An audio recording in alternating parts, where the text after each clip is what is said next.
Hey guys, in this video, I'm going to show you how to save locations in Google Maps. I'll show you how to do this on mobile, then I'll show you how to do this on PC. So if you want to save any locations on Google Maps, this is how you can go about it on your mobile. Go ahead and open Google Maps, and once Maps is opened, you want to search for that area or find the location you wish to save its address. If you're in that location, you can simply just tap here and this will take you to your precise location. Once there, simply tap on the location on your map and the location pin will be dropped there. Under this, you want to scroll till you find save.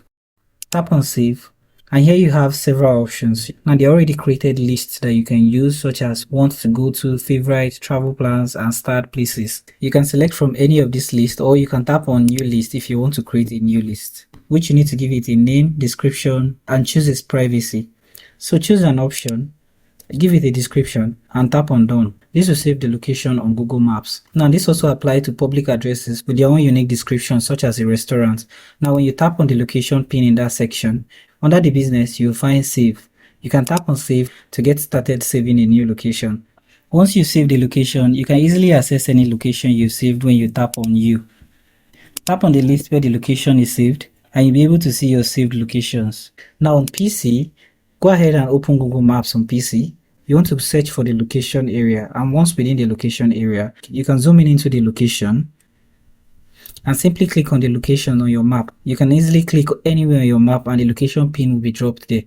You should see this pop-up. Click on this pop-up and you see save.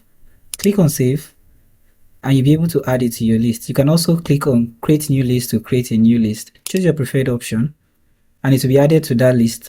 Also in this section, you will see your location list.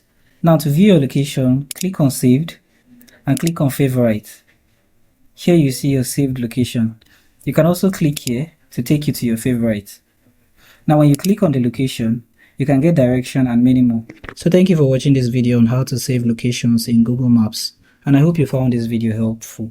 If you do find this video helpful, do make sure to like, subscribe, and have the post notification turned on.